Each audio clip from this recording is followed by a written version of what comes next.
இந்த வீடியோ நம்ம எது குறித்து பேச போகிறோம்னா, தலைமைச் செயலாளர் மூலமாக முதலமைச்சர் மு.க. ஸ்டாலின் அவர்கள் மோடி அவர்களை நீதிமன்றத்தில் நிப்பாட்டியிருக்காங்க. நிவாரணம் கேட்டு வழக்கு போட்டாங்க.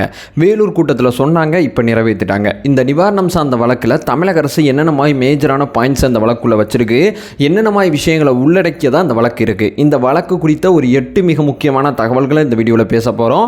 உற்சாக வணக்கங்கள். வாங்க பதிவுக்குள்ளே போகலாம்.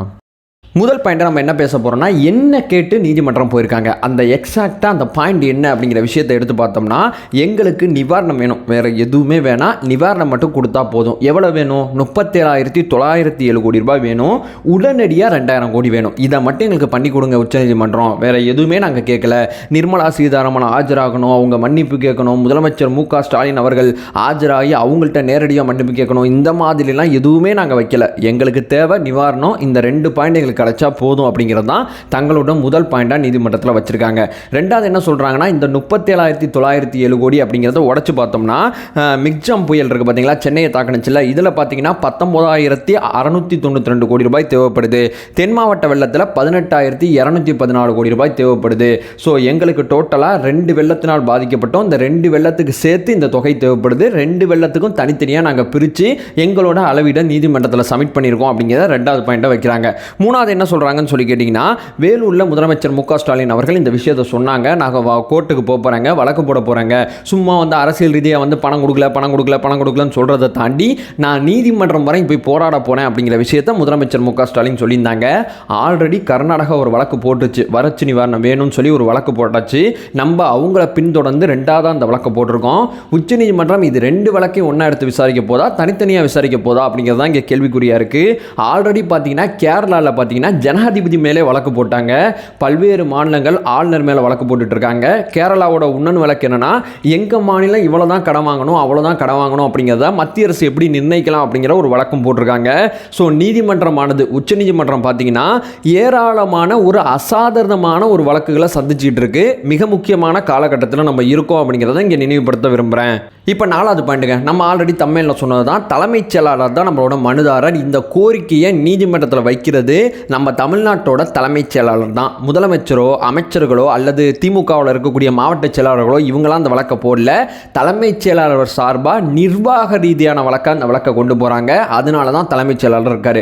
ஸோ முதலமைச்சர் உத்தரவு தான் போடலாம், தலைமைச் செயலாளர் சைன் பண்ணால் தான் அந்த பணம் நமக்கு கிடைக்கும். ஸோ முதலமைச்சர்னால உத்தரவு தான் போட முடியும். நிர்வாக ரீதியான அனைத்து அதிகாரங்களும் தலைமைச் செயலாளர்கிட்ட தான் இருக்குது. ஸோ அதனால நிர்வாக ரீதியாக அந்த வழக்கை கொண்டு போகிறாங்க. அதனால தான் தலைமைச் செயலாளரை மனுதாரராக போட்டிருக்காங்க. இப்போ 5வது விஷயம் என்னன்னு சொல்லி கேட்டிங்கன்னா, இந்த மாதிரி நிவாரணம் கொடுக்காம இவ்வளோ நாள் இழுத்தடிக்கிறது ஆர்டிகல் 14 ஆர்டிகல் 21க்கு எதிராக இருக்குது நீதிமன்றம் அப்படிங்கிற விஷயத்தை நீதிமன்றத்தில் சொல்லியிருக்காங்க. ஸோ ஒரு நீதிமன்றம் எப்படி முடிவெடுக்குன்னா, இந்த பிரச்சனை சட்ட ரீதியாக எந்த இடத்துல தவறாக இருக்குது அப்படிங்கிறது மனுதாரர் கேட்குறாங்க. எந்த இடத்துல தவறாக இருக்குது அப்படிங்கிறது நிரூபிக்கப்பட்டால் சட்ட ரீதியாக இந்தந்த தவறுகளுக்கு என்னென்ன நிவாரணம் இருக்கோ அந்த நிவாரணத்தை கொடுத்துருவாங்க. ஆர்டிகல் 14 ஆர்டிகல் 21 படி இது ரொம்ப ரொம்ப தப்பாக இருக்குது, நிவாரணம் கொடுக்காம இழுத்தடிக்கிறது அப்படிங்கிற விஷயத்தை தமிழ்நாடு அரசு சொல்லியிருக்காங்க. ஆர்டிகல் 14 என்ன சொல்லுதுன்னா, சம வாய்ப்பு சம உரிமை அப்படிங்கிற விஷயத்தை சொல்லுது. ஜாதி ரீதியா மன ரீதியா அல்லது ஏதோ ரீதியாக இருக்கக்கூடிய அந்த ஏதோ ஒரு நிறம் அடிப்படையில் நீங்கள் ஒரு சக மனுஷனை இவன் உயர்வு இவன் தாழ்வு நடத்தாதீங்க, அத்தனை பேருக்கும் ஒரு ஈக்குவாலிட்டி கொடுக்குது இந்த ஆர்டிகல் 14. அதை மீறும் வகையில் இருக்குது அப்படிங்கிற விஷயத்தை தமிழ்நாடு அரசு சொல்லியிருக்காங்க.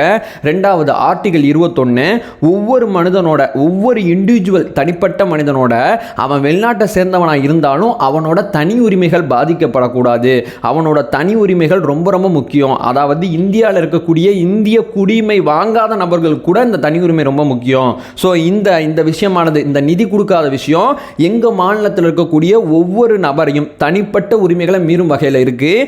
எங்கள் மாநிலத்தில் இருக்கக்கூடிய மக்களை ஈக்குவாலிட்டி பார்த்து, அதாவது இந்த மாநிலம் உயர்வான மாநிலம், இந்த மாநிலம் தாழ்வான மாநிலம் அப்படின்னு சொல்லி ஈக்குவாலிட்டி அப்படிங்கிற விஷயம் இங்கே மீறப்பட்டதாக எங்களுக்கு தோணுது. ஸோ இது அடிப்படையில் தான் இந்த வழக்கை நாங்கள் தொடுத்துருக்கோம் அப்படின்னு சொல்லி தமிழ்நாடு அரசு கோர்ட்டில் சொல்லியிருக்காங்க. அதே மாதிரி தமிழ்நாடு அரசு இந்த விஷயத்தையும் தெளிவுபடுத்தியிருக்காங்க. நாங்கள் டைரக்டாக நீதிமன்றம் வரலங்க, நாங்கள் சில முயற்சிகள்லாம் எடுத்து பார்த்துட்டு தான் நீதிமன்றம் வந்தோம். எங்கள் பக்கத்தில் பாதிப்பு ஏற்பட்டிருக்கு. தேசிய பேரிடர் மேலாண்மை ஆலோசகராக இருக்கக்கூடிய குணால் அப்படிங்கிற ஒருத்தர் வந்திருக்காரு. அது மட்டும் இல்லாமல் மத்திய அமைச்சர் ராஜ்நாத் சிங் வந்தாங்க, மத்திய நிதியமைச்சராக இருக்கக்கூடிய நிர்மலா சீதாராமன் வந்தாங்க. எல்லார்கிட்டையும் சகட்டு மேனிக்கு எங்களால் முடிஞ்ச அளவுக்கு கோரிக்கை வச்சோம், எங்களுக்கு நிவாரணம் கொடுங்க அப்படிங்கிற விஷயத்த சொன்னோம். அவங்க எல்லாருமே பார்த்தாங்க, பார்த்து என்னென்ன மாதிரி விஷயங்கள் இருக்குது எல்லாத்தையுமே சொன்னாங்க. தேசிய பேரிடர் மேலாண்மை வாரியம்னா எங்களுக்கு வந்து நிச்சயமாக வந்து இடைக்கால நிவாரணம் கிடைக்கும் அப்படிங்கிற ஒரு நம்பிக்கை தெரிவிச்சுட்டு போனாங்க. ஆனால் இப்போ வரைக்கும் எங்களுக்கு எந்த தொகையும் ஒதுக்கப்படல, எல்லா மாநிலங்களுக்கும் ஒதுக்கப்படல. தேசிய பேரிடர் மேலாண்மை அந்த தொகையானது மட்டும்தான் கொடுக்கப்பட்டிருக்கு, 900 கோடி. எல்லா மாநிலத்துக்கும் கொடுக்குறாங்க, அது மட்டும் தான் எங்களுக்கு கொடுத்தாங்களே தவிர எங்களுக்குன்னு ஸ்பெசிஃபிக்காக இப்போ வரைக்கும் எதுவுமே தரல. நாங்கள் கூட அப்போ கூட இந்த குழுக்கள் வரும்போது, இந்த ராஜ்நாத் சிங் அமைச்சர்கள்லாம் வரும்போது நாங்கள் இடைக்கால நிவாரணமாக ஒரு 5000 கொடுங்க, ரொம்ப பாதிப்பாக இருக்குது அப்படிங்கிற விஷயத்த சொன்னோம். இப்போ வரைக்கும் எங்களுக்கு ஒரு பைசா ஒதுக்கலை அப்படிங்கிற விஷயத்தை தெளிவுபடுத்தியிருக்காங்க. அடுத்து 7ஆவதாக இருக்கக்கூடிய விஷயமானது நிதி அமைச்சகத்தில் இருக்கக்கூடிய ஃபைனான்ஸ் கமிஷன் கூட சில விஷயங்களை சொல்லியிருக்கு. ஸோ ஒரு பேரிடர் நிவாரணம் சார்ந்த விஷயத்தை மத்திய அரசு எப்படி அணுகணும் அப்படிங்கிற விஷயத்தை சொல்லியிருக்கு. நிதி அமைச்சகம் சொல்லக்கூடிய ஃபைனான்ஸ் கமிஷனில் இருக்கக்கூடிய விஷயங்களையும் மத்திய அரசு இங்கே மீறுது அப்படிங்கிற விஷயத்தை தெளிவுபடுத்தியிருக்காங்க. ஃபைனான்ஸ் கமிஷனையும் இந்த வழக்குள்ளே கொண்டு வந்திருக்காங்க. இந்த வழக்கு மேஜராக ஃபைனான்ஸ் கமிஷன் அடிப்படையில் இருக்கக்கூடிய விஷயத்தில் அடிப்படையில் தான் மத்திய அரசு நிதி ஒதுக்குது. இந்த மாநிலத்துக்கு இவ்வளவு, இந்த மாநிலத்துக்கு இவ்வளவுன்னு சொல்லி நிர்மலா சீதாராமன் அவர்கள் சைன் பண்ணி ஒதுக்குறது கிடையாது. ஒரு மாநிலத்துக்கு எவ்வளோ தொகையானது கொடுக்கப்படணும், ஒரு மாநிலத்திலேருந்து எவ்வளோ தொகை எடுக்கப்படணும், இது அத்தனை கணக்குமே முழுக்க ஃபைனான்ஸ் கமிஷன் தான் பார்க்குது. ஸோ ஃபைனான்ஸ் கமிஷனும் இந்த பேரிடர் நிவாரணம் சார்ந்த விஷயத்தில் சில தெளிவுகள் ஏற்படுத்தியிருக்கு, சில விஷயங்களை சொல்லியிருக்கு. ஆனால் அது அத்தனையுமே மத்திய அரசு கண்டுக்காமல் இருக்குது அப்படிங்கிற விஷயத்த சொல்லியிருக்காங்க 7வது பாயிண்டில். 8ஆவதாக ஃபைனலாக என்ன சொல்கிறாங்கன்னா, நாங்கள் அரசாங்க ரீதியாக நிர்வாக ரீதியாக இந்த மாதிரி நிறையா கோரிக்கைகள் வச்சோம், அதே நேரத்தில் அரசியல் ரீதியாக நற்புரோதியாகவும் நாங்கள் அணுகி பார்த்துட்டோம், எங்களுக்கு எந்த விதமான நிவாரணம் கிடைக்கல. முதலமைச்சர் மு.க. ஸ்டாலின் அவர்கள் பிரதமர் நரேந்திர மோடி அவர்களை நேரடியாக சந்தித்து வலியுறுத்திட்டாங்க. முதலமைச்சர் மு.க. ஸ்டாலின் அவர்கள் பிரதமர் நரேந்திர மோடி அவர்களை ஃபோன் கான்வர்சேஷன் மூலம் அணுகுனாங்க, கடிதங்கள் மூலம் அணுகுனாங்க, நிவாரணம் கேட்டு எந்த பதிலும் இல்லை. உதயநிதி ஸ்டாலின் அவர்கள் கேலோ இந்தியா அப்படிங்கிற ஒரு விளையாட்டு போட்டி தொடக்க விழாக்கு முதலமைச்சர் மு.க. ஸ்டாலின் அவர்கள் அறிவுறுத்தல் பேரில் பிரதமர் நரேந்திர மோடி அவர்கள் அழைக்கிறதுக்கு போகும்போதும் தமிழக அரசு சார்பாக கூறப்பட்ட கோரிக்கையானது அவங்களுக்கு வழங்கப்பட்டுச்சு. இது மட்டும் இல்லாமல் அமித்ஷா அவர்களை தமிழகத்தோட எம்பிக்கள், அதாவது திமுக எம்பிக்கள் சொல்லலாம், திமுக எம்பிக்கள் குறிப்பாக போய் அவங்கள சந்தித்து எங்களுக்கு நிவாரணம் வேணும் அப்படிங்கிற விஷயத்த சொல்லியிருந்தாங்க. அமித்ஷா அவர்களும் நம்பிக்கை தெரிவிக்கக்கூடிய கருத்துக்களை சொல்லி தான் அனுப்பிச்சிருந்தாங்க.